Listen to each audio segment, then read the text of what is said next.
Hello, and welcome back to English Room. It is so wonderful to have you here with me today. I want to start with a question, and I want you to think about it honestly from your own life. Have you ever made a mistake? Maybe you said the wrong thing to someone you loved. Maybe you made a bad decision at work or at school.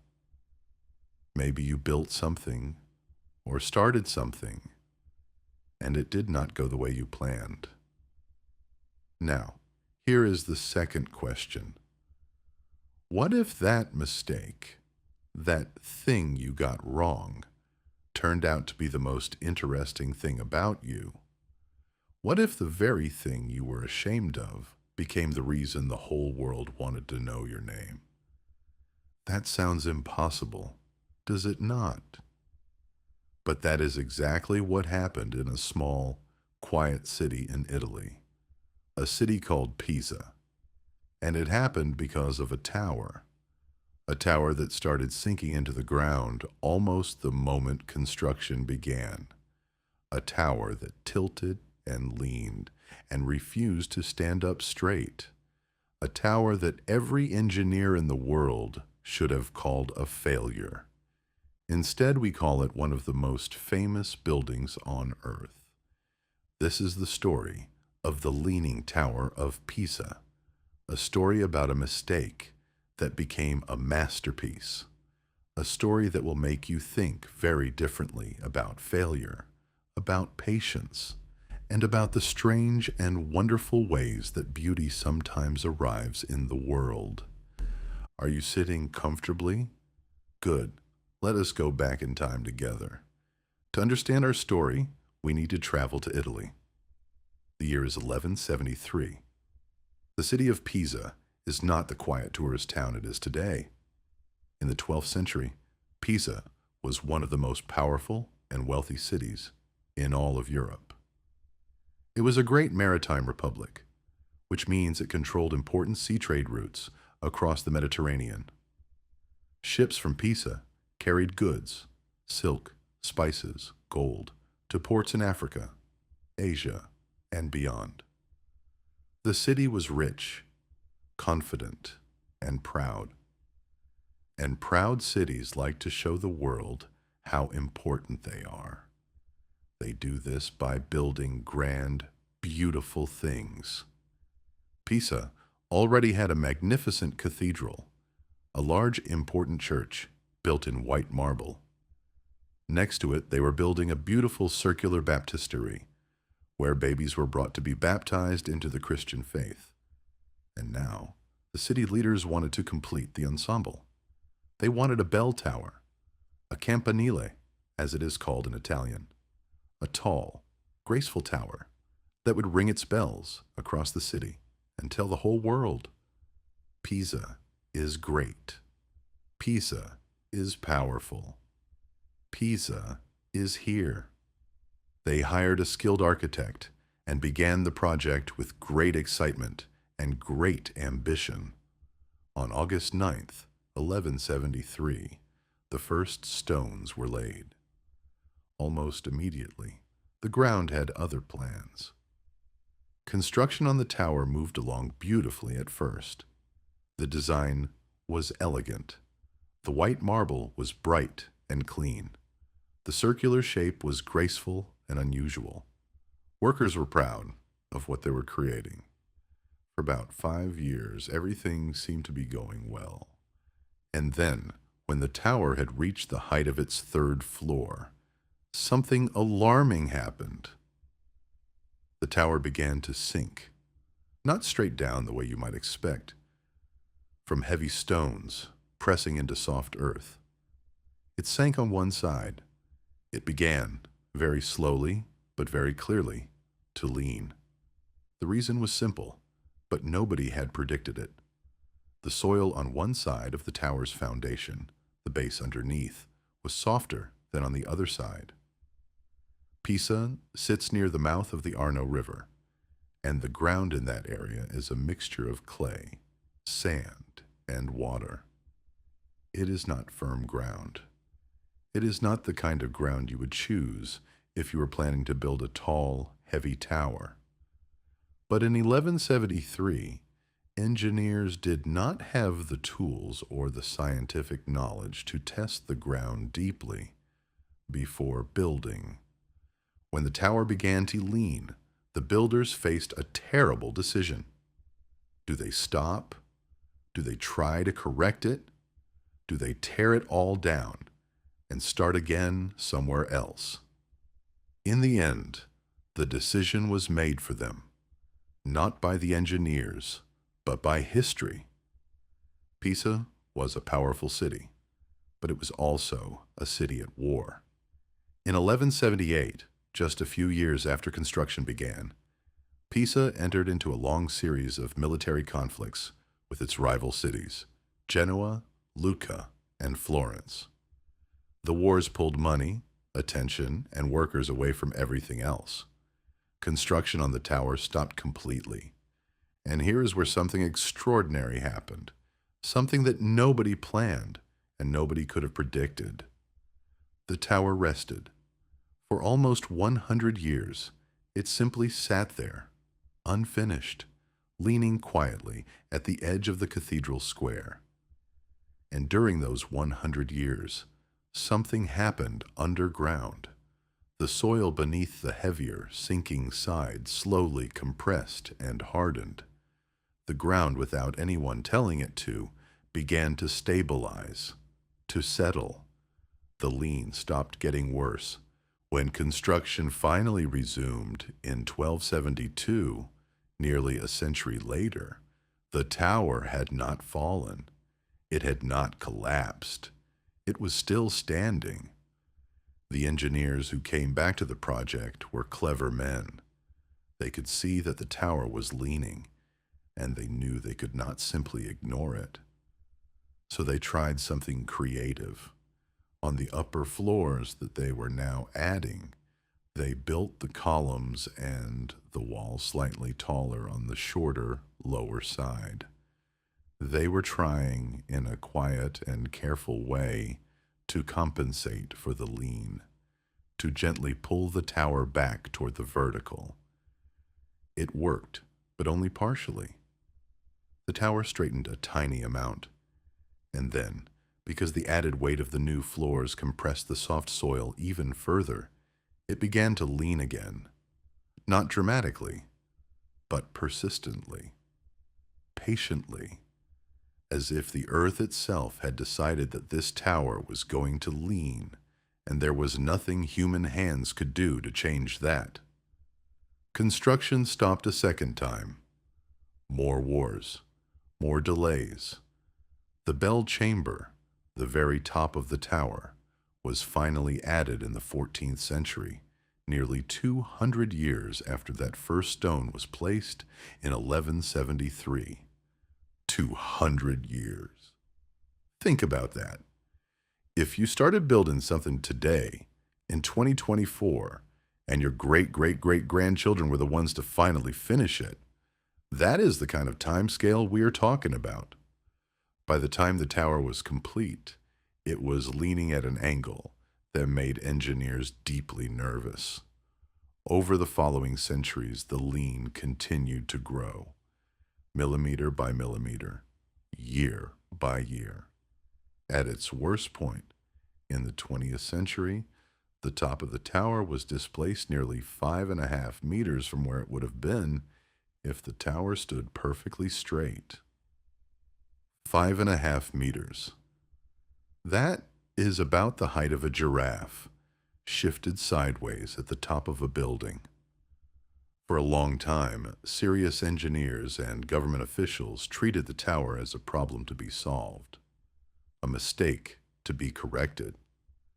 There were many proposals over the centuries to straighten it, to fix it, to make it stand up the way a tower is supposed to stand up. But something interesting was also happening at the same time. The more the tower leaned, the more people came to see it. Travelers began to include Pisa on their journeys, specifically because of the strange, impossible-looking tower. Artists painted it. Writers described it in their letters home. Scientists became fascinated by it. In fact, one of the most famous scientific stories connected to the tower involves a young man from Pisa named Galileo Galilei. History tells us, though some historians debate the details, that Galileo climbed to the top of the Leaning Tower and dropped two balls of different weights at the same time to prove that objects fall at the same speed, regardless of how heavy they are. Whether the story is completely true or not, the fact that people tell it at all shows you how the tower had captured the world's imagination. It was not just a building. It was a stage, a place where great things happened. The mistake had become the attraction. By the late 20th century, the situation had become genuinely dangerous. The lean had progressed so far that engineers from around the world agreed, if nothing was done, the tower would eventually fall. Perhaps not immediately. Perhaps not for another century. But the direction was clear. In 1990, the Italian government made a dramatic decision. They closed the tower completely to all visitors. No tourists, no climbing, no photographs from the top. The tower was shut down while a team of international engineers worked on a solution. This was a very difficult project. Here is why.